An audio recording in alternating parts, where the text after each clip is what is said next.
मेरी तरफ से आप सभी को गणपति बाबा की जय हो।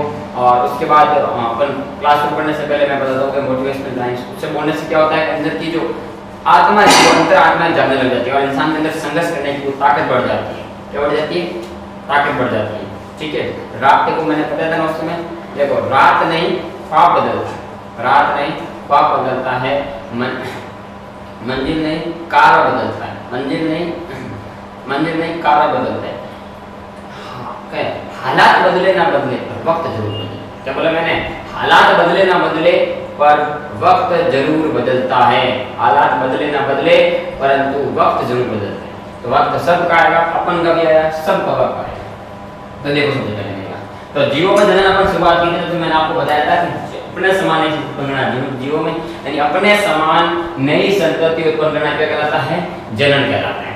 जनन की विधि पढ़ी थी अपने लैंगिक और अलैंगिक जनन। ठीक है, उसके अंदर लास्ट के अंदर मैंने कुछ के पार्टों में लैंगिक जनन बताया था, जिसके अंदर मैंने आपको ऐसा चित्र बनाया था आपके सामने।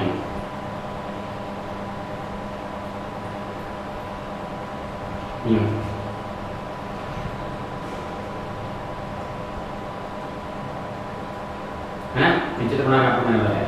ठीक है ना, तो ये जो चित्र बना के मैंने बताया था आपको, मैंने कहा था ये कुछ के पार्टों में लैंगिक जनन पढ़े थे। किसमें पढ़े थे? कुछ के पार्टों में लैंगिक जनन। ऐसे तो पुष्प के पार्टों में लैंगिक जनन के बारे में मैंने पढ़ा था।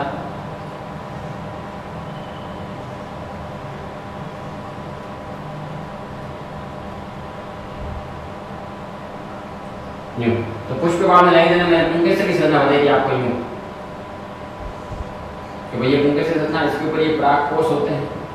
क्या होते हैं? परागकोश। और परागकोश के अंदर कौन रहते हैं? परागकण। क्या रहते हैं? परागकण रहते हैं। और इस भाग को बोलते हैं तंतु। दो भागों से मिलकर बना होता है तंतु और परागकोश के भागों से मिलकर बना होता है। ठीक है, फिर देखो पुंकेसर के बाद मैंने आपको बताया था ऐसी संरचना।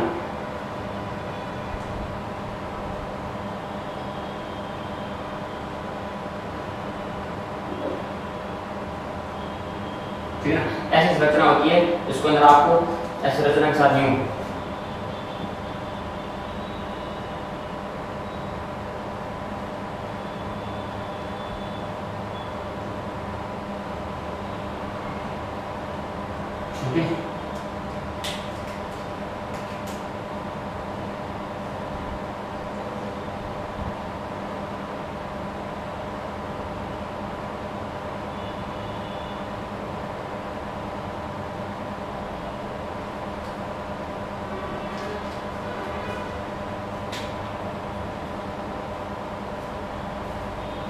तो ऐसे जो संरचना आपने बनाई थी, यहाँ मैंने आपको कहा था कि बीचों बीच में, तो यहाँ पर जैसे मैंने कहा था ऊपर की तरफ, इसको बोलते हैं वर्तिकाग्र। क्या बोलते हैं इसको? वर्तिकाग्र। ठीक है ना, इसको क्या बोलते हैं? इसको बोलते हैं वृत्तिका। क्या बोलते हैं इसको? वृत्तिका। इसको बोलते हैं अंडाशय। क्या बोलते हैं इसको? अंडाशय। और अंडाशय के अंदर जो आपको संरचना दी गई इसको बोलते हैं बीजांड। क्या बोलते हैं इसको? बीजांड।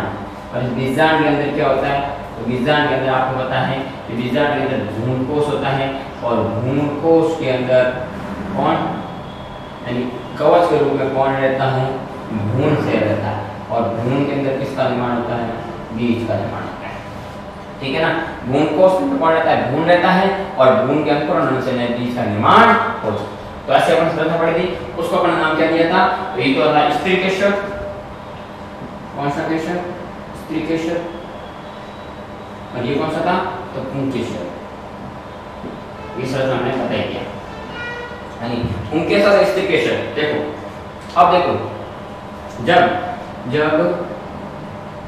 ठीक है, ये संरचना हमने पढ़ ली। अब इसके बाद आगे बढ़ेंगे। चलो जो तक पढ़ लिया अपन ने, तो ऐसे अपन संरचना पढ़ी, उसका नाम क्या बता दिया मैंने आपको? क्या बता? ये स्त्री केशर का भाग था, ये किसका? पुंकेसर का भाग होता है। तो ये जो संरचना होती है इसमें जो पूरी संरचना आपको दिखाई दे रही है, ये वर्तिकाग्र है, ये पुंकेसर है, ये परागकण है।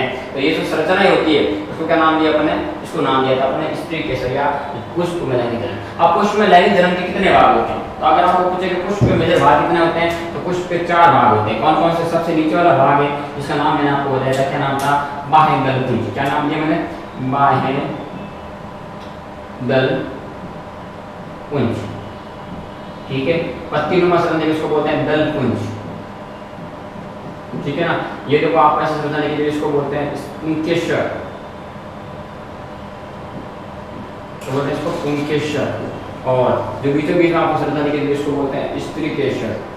बस आपको इतने ही नाम याद रखने हैं, पुंकेसर, स्त्रीकेसर, नलकुंज और पाहिनलकुंज। तो चार भागों में, जैसे मोटे मोटे तौर पर कितने भागों में बटा होता है? चार भागों में बटा होता है। ये पुष्प का अपने लैंगिक जन्म पढ़ा था, पुष्प पात्रों में क्या पढ़ा था अपने? लैंगिक जन्म पढ़ा था, जिसके अंदर अपन प्राकोष में परागण पढ़े थे, तंतु, और इस तरीके से अंदर वर्तिका, वर्तिका के अंडा से, वर्तिका अंडा से बीजांड, बीजांड अंदर भ्रूणकोश और भ्रूण और भ्रूण क्या बनता है? नए बीज का निर्माण होता है। ये संरचना अपने पढ़ी थी, पढ़ी थी नहीं पढ़ी थी? तो इस संरचना के बाद आपने क्या पढ़ा था? तो अपन उसके बाद मैंने कहा था प्राकोष के अंदर क्या बनते हैं? परागकण। क्या बनते हैं? परागकण। अब देखो, अब साइड में देखो, अब उसके बाद में लैंगिक जनन के लिए अपन दो भाग लेते हैं। मेजर में तो भाग आते हैं दो, एक होता है पुंकेसर और दूसरा कौन सा आता है? स्त्रीकेसर। पुंकेसर और स्त्रीकेसर। अब पुंकेसर के जो सदस्य होते हैं, बहुत सारे सदस्य मिलकर, पुंकेसर के जो बहुत सारे सदस्य होते हैं, वो सदस्य मिलकर किसका निर्माण करते हैं? पुंमंग का। और स्त्रीकेसर के बहुत सारे सदस्य मिलकर किसका निर्माण करते हैं? तो जायान का निर्माण करते हैं। किसका निर्माण करते हैं? जायान का। ठीक है, आप पुंमंग और जायान कैसे कहते हैं? पुंमंग नर युग्मक का काम करता है। किसका काम करता है? नर युग्मक। और जायान किसका करता है? मादा युग्मक का काम करता है। किसका काम करता है? मादा युग्मक। अब देखो, जब ये पुंमंग, मैंने कहा था ये पुंमंग बनता है पुंकेसर, और पुंकेसर के किस भाग पर? तो परागकोश के भाग पर। और परागकोश कितनी पाली से बना होता है? तो एक परागकोश दो पाली से मिलकर बना होता है। कितनी पाली से बना होता है? दो पाली से। इसके अंदर दो पालियां होती है, तो टोटल दो पालियां होती है। तो दो पालियों के अंदर टोटल कोष्ठक कितने हो जाएंगे? परागकोश, चार परागकोश हो जाएंगे।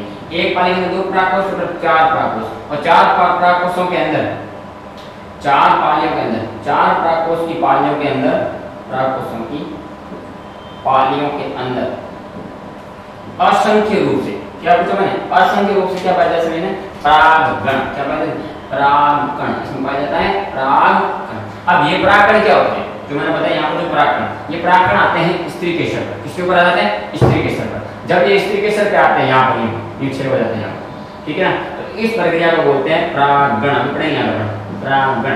और ये परागण भी वापस दो प्रकार का पढ़ेंगे। ठीक है, तो देखो, तो परागकण का, और तो मुझे बताओ पुंमंग के अंदर कौन सा नर युग्मक बनता है? तो परागकण एक नर युग्मक का काम कर रहा है। कौन? परागकण। परागकण किसका काम कर रहा है? नर युग्मक का कार्य, जो पुंमंग के अंदर होता है। ठीक है ना? और जो किसके ऊपर बैठता है? परागकण किसके ऊपर बैठता है? और इसके ऊपर बैठने से यहाँ पर, यहाँ से होता हुआ, फिर यहाँ से होता हुआ, फिर ये चलता है इसके अंदर, इसके अंदर नया भ्रूणकोश, फिर भ्रूणकोश के अंदर बीजांड, बीजांड के अंदर भ्रूणकोश, और भ्रूणकोश के अंदर भ्रूण का निर्माण करता है, और अंकुरण होने से नए बीज का निर्माण। क्या होता है? भ्रूणकोश के अंदर जाता है, भ्रूणकोश के अंदर भ्रूण होता है, और भ्रूण के अंदर नया बीजांड या नए बीज का निर्माण होता है। ये अंकुरण होता है ऐसे। ठीक है, तो ये प्रक्रिया लगातार कंटिन्यू चलती रहती है, और ये प्रक्रिया चलती रहती है। फिर आपने पढ़ा था पुष्प पादों में प्रकार, दो प्रकार, एक लिंगी पुष्प और द्विलिंगी पुष्प। अब देखो, एक लिंगी पुष्प किसे कहते हैं और द्विलिंगी पुष्प किसे कहते हैं? अब आपको कैसे वर्तिकाग्र, ठीक है ना, ये वर्तिकाग्र क्या करते हैं बता देते हैं आपको। तो ये अपने पुंकेसर और स्त्रीकेसर पढ़ा। फिर अपन ने पढ़ा था स्त्रीकेसर। स्त्रीकेसर भी वापस तीन प्रकार का होता है। पहला कौन सा पढ़ा था अपन ने? तो वर्तिकाग्र। वर्तिकाग्र क्या होता है?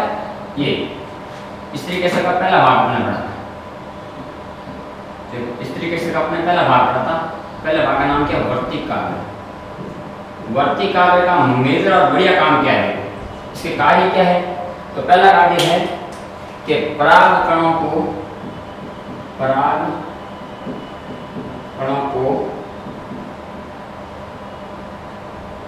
चिपकाकर परागण की क्रिया पूर्ण करना। पहला काम क्या करना? परागकणों को चिपकाकर परागण की प्रक्रिया पूर्ण करना। ये वर्तिकाग्र का काम होता है। फिर दूसरी कौन आती है? तो दूसरा जो पार्ट था उसका नाम क्या है? उसी दूसरे पार्ट का नाम है वर्तिका। क्या बोला ना? वर्तिका। वर्तिका किसे कहेंगे? वर्तिका किसे कहेंगे? वर्तिका। तो वर्तिका उसे कहेंगे। वर्तिका किसे कहते हैं? कि किसी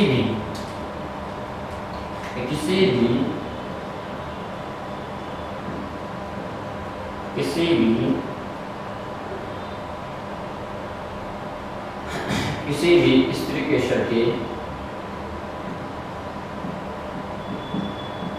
वर्तिकाग्र से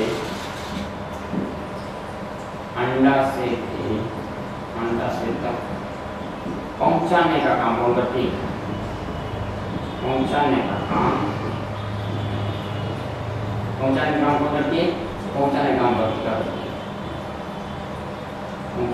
काम करती कौन? वर्तिका। वर्तिका क्या करती है? पहुंचाने का काम। ठीक है ना।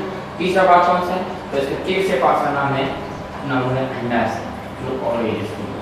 ये अंडाशय है सबसे मोटा है, जो क्या करता है, इसी में क्या होते हैं, बीजांड होते हैं। बीजांड असंख्य बीजांड होते हैं इसके अंदर, और इस बीजांड से क्या बनेगा, नए बीज। ठीक है, इसके अंदर बीजांड होते हैं। क्या होते हैं? बीजांड। और बीजांड के अंदर असंख्य क्या होते हैं, भ्रूणकोश। और इसमें एक भ्रूणकोश होता है, और भ्रूणकोश के अंदर कौन सेव रहता है? भ्रूण सेव रहता है। और इस भ्रूण के विकलन से क्या बनता है? नए बीज। अंकुरण से क्या बनता है? नए बीज का निर्माण। निर्माण होता है अंकुरण से नए बीज का निर्माण होता है। भ्रूणकोश के अंदर कौन सा रहता है? भ्रूण। ठीक है ना। तो भ्रूण का निर्माण होता है, और धीरे धीरे यहाँ पर से भ्रूण का निर्माण होगा, और भ्रूण के निर्माण से नए बीज का निर्माण होगा, और नए पुष्प बनने प्रारंभ होंगे। फिर अपने पुष्प दो प्रकार, एक लिंगी पुष्प और द्विलिंगी पुष्प। जिनके अंदर एक लिंगी या स्त्री या मादा में से एक पुष्प होते हैं एक लिंगी पुष्प, और जिनके अंदर एक या एक से अधिक पुष्प होते हैं उन्हें बोलते हैं द्विलिंगी पुष्प। क्या बोलते हैं? द्विलिंगी पुष्प। तो ये संरचना आपने पढ़ी थी। अब देखो, तो ये अपने संरचना वहां पर पढ़ ली।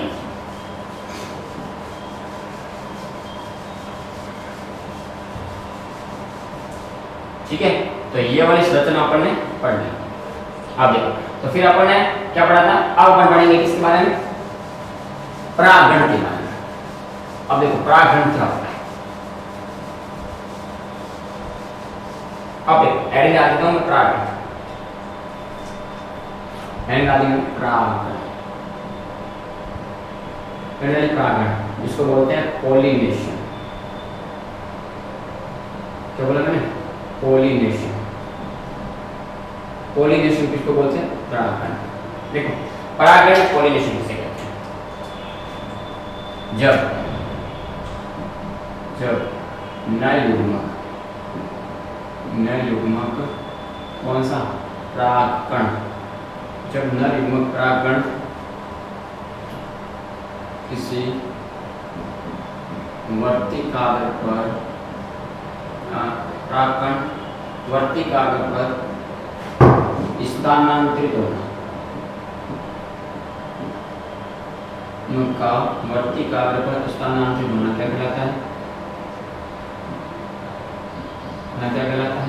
यानी किसी भी नर युग्मक का वर्तिकाग्र पर स्थानांतरण होना क्या कहलाता है? परागण, पॉलिनेशन कहलाता है। क्या कहलाता है? परागण कहलाता है। क्या कहलाता है? परागण कहलाता है। यानी जब किसी, मैं बताया था आपको कि इस तरीके से जहां से परागण होंगे ऐसे किसके ऊपर जाएंगे? वर्तिकाग्र पर बैठेंगे। प्रक्रिया क्या बोलते हैं अपन? उस प्रक्रिया को बोलते हैं परागण। क्या बोलते हैं? परागण। अब देखो, परागण कितने प्रकार का होता है? तो परागण दो प्रकार का। कितने प्रकार का होता है? दो प्रकार का।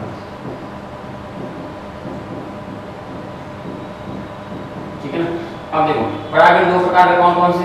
तो पहला परागण अपने पढ़ा था पहला पढ़ा था अपने स्वपरागण। दूसरा कौन सा पढ़ा था अपने? परपरागण। अब देखो, आपकी बुक तो ये बता दी, बाकी जनरली जो परागण होता है वो तीन प्रकार का।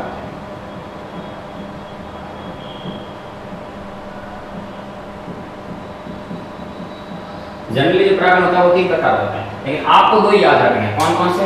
स्वपरागण, अपर परागण, और तीसरा होता है सजात पुष्पी परागण। अब ये परागण आपके सिलेबस में नहीं, इसलिए मैं नाम हटा रहा हूँ। आपको सिलेबस में सिर्फ दो ही है, स्वपरागण और परपरागण। अब देखो, स्वपरागण का मतलब है जो स्व यानी खुद, यानी ठीक है ना, स्व यानी खुद, और पर का मतलब दूसरा। कहने का मतलब है, इसमें परिभाषा लिखेंगे। ठीक है ना। अब देखो, स्वपरागण और परपरागण की परिभाषा लिखते हैं। स्वपरागण किसे कहते हैं? तो स्वपरागण किसे कहते हैं? तो वह परागण, स्वपरागण वह परागण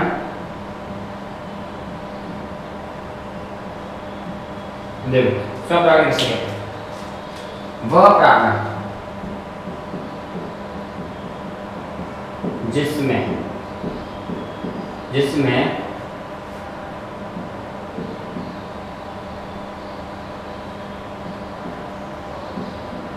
उसी जाति का पुष्प, उसी जाति का पुष्प उसी की वर्तिकाग्र पर स्थानांतरित होना, स्थानांतरित होता है, क्या होता है। या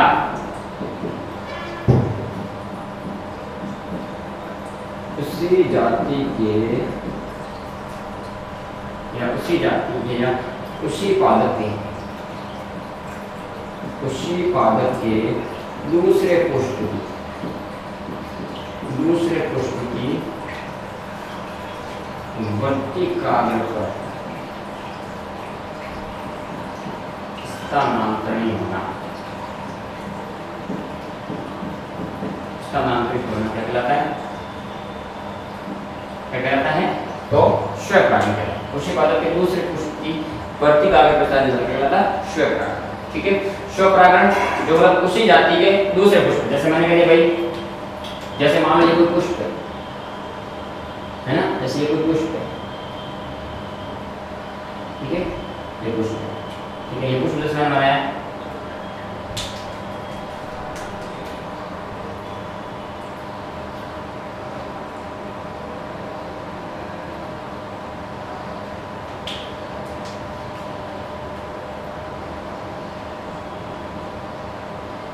ऐसा पुष्प बनाया, एक ये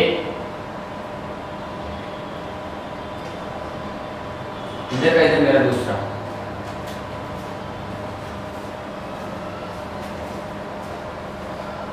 ठीक है, ये दूसरा वाला पुष्प,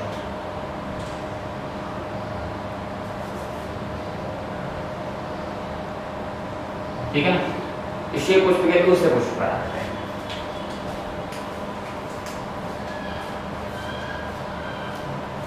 ऐसा।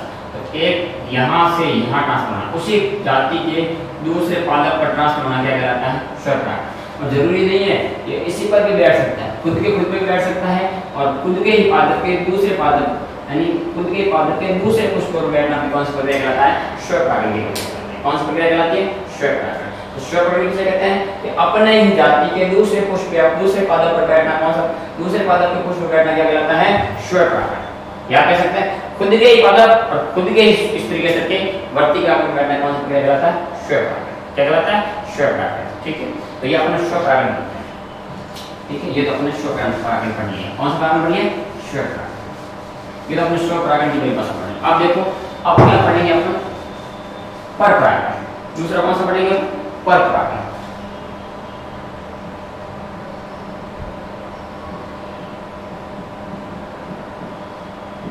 क्रॉस पॉलिनेशन, इंग्लिश में इसको बोलते हैं क्रॉस पॉलिनेशन।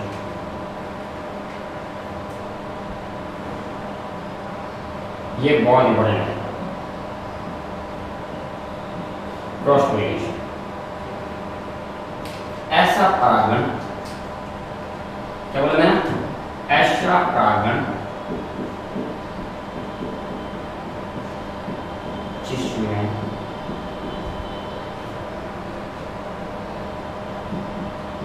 एक पादप के पुष्प, एक पादप के पुष्प के परागण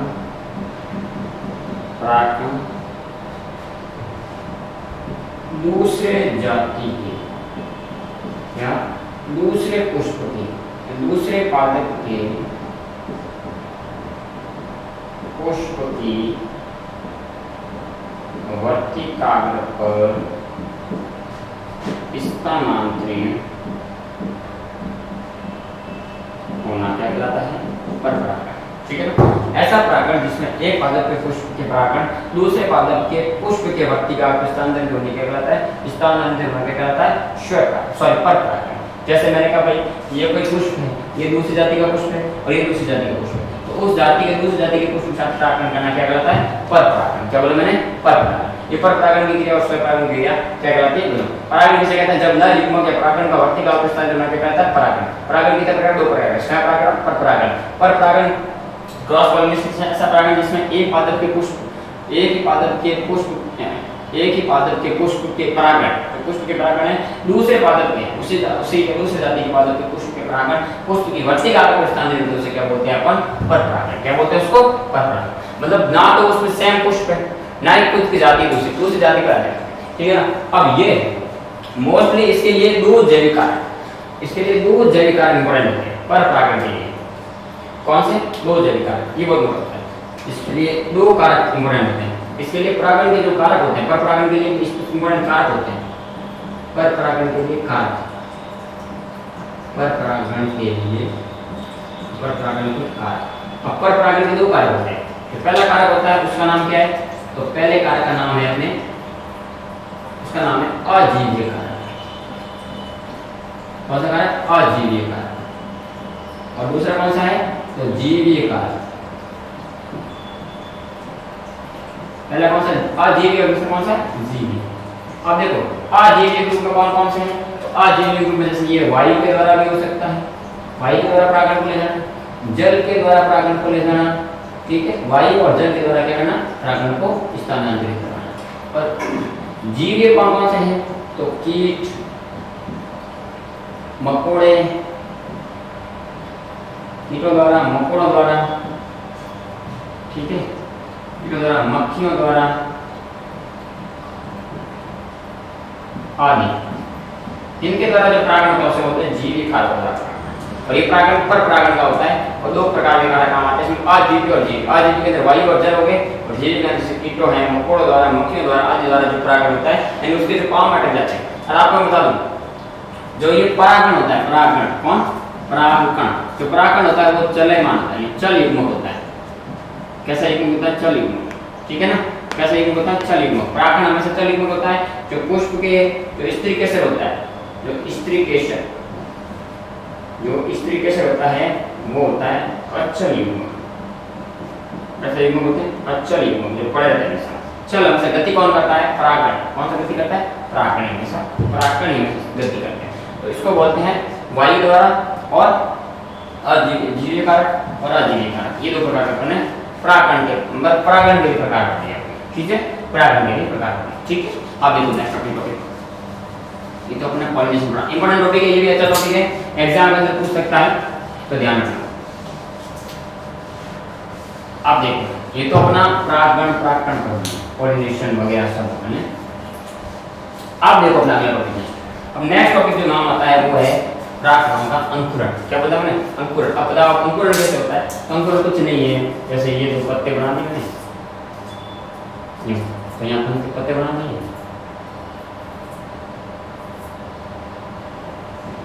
बस कुछ नहीं।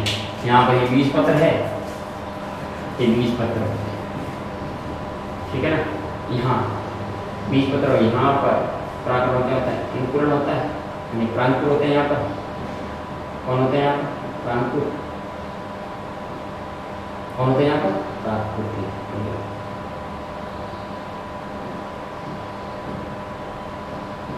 परागकण होते हैं। और नीचे की साइड जो आपको ये स्ट्रक्चर दिखाई दे रही है, नीचे की साइड ये वाले, नीचे की साइड यहाँ पर होते हैं मूलांकुर, ठीक है ना। तो अंकुरण, अंकुरण किसे कहते हैं, कुछ पेपर से पूछा अंकुरण किसे कहते हैं, अंकुरण, अंकुरण किसे कहते हैं। अंकुरण मैंने आपको समझा दिया कि पुष्पीय पादपों के स्त्री केसर व पुंकेसर के परागकणों का वर्तिकाग्र पर आकर स्थानांतरित होकर जब निषेचन की प्रक्रिया के दौरान बीजांड के अंदर अंकुरण होने से, या बीजांड के अंदर सलीन निषेचन की प्रक्रिया के दौरान जो नए बीज का अंकुरण होता है, नया बीज का उगना क्या कहलाता है, अंकुरण का मतलब होता है नए बीज का उगना, क्या कहलाता है, तो अंकुरण कहलाता है। क्या कहलाता है, अंकुरण। कैसे देखें, सीधा सटीक देख लेना, नहीं पता आपको चित्र की सहायता से बता दें, ठीक है ना। फटाफट देखो, फटाफट, जल्दी से जल्दी तो देख लो।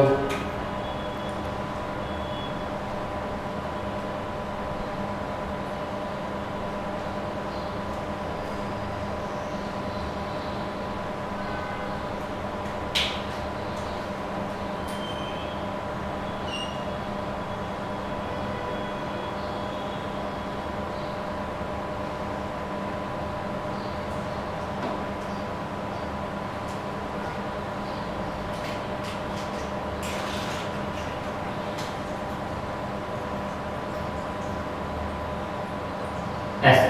तो देखो ऐसे क्या होता है, नए बीजों का जन्म होता है। यहाँ पर क्या होता है, ये भ्रूण का विकास हो रहा है आपको, है ना। तो यहाँ पर जैसे मैंने कहा ये बीजांड बने हैं, तो बीजांड के अंदर जैसे यहाँ पर मैंने कहा यहाँ से कौन, ये कौन होता है यहाँ पर, ये कौन होता है यहाँ पर, मैंने आपको बताया अभी नाम क्या बताया था आपको, वर्तिकाग्र। तो इसके ऊपर जो संरचना होती है इसका नाम क्या है, तो इसके ऊपर जो संरचना होती है इसका नाम है वर्तिकाग्र। कौन सी रचना, वर्तिकाग्र। और इसकी संरचना का नाम क्या है, वृत्तिका। क्या नाम बोला मैंने, वृत्तिका। और इसकी जो संरचना होती है इसको बोलते हैं अंडाशय, ओव्यूल्स, ठीक है। और इसके अंदर होता है ये बीजांड। क्या होता है, बीजांड। अब बीजांड ऐसे संरचना में होता है यूं पूरा गोल में घुमा हुआ पूरा उल्टा, ठीक है। लेकिन आपको मैंने इतने बताया, आपको सिलेबस में बीजांड नहीं है। बीजांड अपना अगर आप 11th में पढ़ोगे तब 11th में पढ़ के बीजांड रह जाएगा, ठीक है। तो ये जो बीजांड दिखाई दे रहा है इसके अंदर देखो ये जो छोटा सा संरचना दिख रही है, यहाँ पर भ्रूण का क्या होता है, अंकुरण। क्या कहते हैं, बीज का क्या होना शुरू हो जाता है, भ्रूण का क्या होना होता है, अंकुरण शुरू हो जाता है। तो बीजांड किसे कहते हैं, अंकुरण किसे कहते हैं, कि किसी भी भाई परागकण, यहाँ पर कौन आते हैं, परागकण। इसके ऊपर आकर कौन बैठते हैं, परागकण। यहाँ पर परागकण इसके ऊपर आकर बैठते हैं और प्रक्रिया के दौरान, कौन सी प्रक्रिया, परागण की प्रक्रिया के दौरान जब ये स्थान होकर जब परागण की प्रक्रिया हो जाएगी तो पारस्परिक अंतःक्रिया की वजह से यहाँ से धीरे धीरे परागण सरकेंगे, धीरे धीरे सरकते हुए किसके पास जाएंगे, बीजांड, अंडाशय के पास। अंडाशय के अंदर बीजांड के अंदर होते हुए यहाँ से भ्रूण होते हुए यहाँ से यहाँ तक भ्रूण का क्या करने लग जाएंगे, विकास करने लग जाएंगे। और जब भ्रूण का यहाँ पर विकास होना प्रारंभ हो जाएगा तो धीरे धीरे इनमें अंकुरण होने लग जाएंगे। और बीज पत्रों के अंदर मूलांकुर और प्रांकुर पाए जाते हैं, जो छोटे छोटे अंकुरण का काम करेंगे और अंकुरण करके नए भ्रूण नए बीज का निर्माण करते हैं। ये निषेचन की प्रक्रिया, यहाँ पर निषेचन की क्या होगी, प्रक्रिया होगी। यहाँ पर निषेचन की प्रक्रिया के दौरान नए भ्रूण नए बीज का निर्माण होता रहेगा, यहाँ से होता हुआ निकला जाएगा, ठीक है। इसको बोलते हैं अंकुरण। और इस अंकुरण से किसका निर्माण होता है, नए बीज का निर्माण होता है। ओके, समझ आई बात, समझ। तो अपने यहाँ तक जो अपने कर लिए तो अंकुरण की प्रक्रिया भी अपने पढ़ ली, तो ये अंकुरण की प्रक्रिया से होती है, ठीक है ना। आई बात समझ में। तो अपन इसके बाद अपन नेक्स्ट क्लास के अंदर इसके बारे में डिस्कशन करेंगे। थैंक यू दोस्तों, अपने अगली नेक्स्ट क्लास में पढ़ेंगे। Thank you.